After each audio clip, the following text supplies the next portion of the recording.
السلام علیکم ورحمۃ اللہ وبرکاتہ دوستانو انتهایی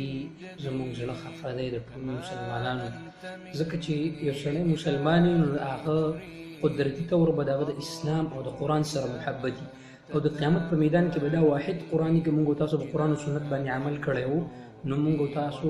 د نجات ذریعہ به دا قرآن زموږ تاسو په قبر او په حشر کې او د قیامت په میدان کې ګرځي دوستان تاسو به د واقع نه خبر وي چې هغه افغانۍ ښځې چې د قرآن کریم کوم توهین کړی دی په هغې باندې زموږ زړه خفه دی او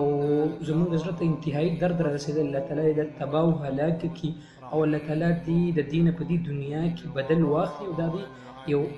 یو عبرتناک سزا یې دې له ورکړي چې د نورو خلکو دپاره یو انجام یو عبرت وګرځي دوستان زما د سوشل میډیا ملګرو ته دا درخواست دی چې تاسو خپل میسج د خپل زړه درد بیان کړئ خو کوم ویډیو چې دغه ذلیله کړې ده دغه ذلیله ښځې دغه ویډیو تاسو مه شیر کوئ او دغه خلکو ته مه ښایئ ځکه چې خلکو ته ښه د اسلام دغه خلک کفار ګوري یهود و نصارا ګوري نو هغه به څه میسج او څه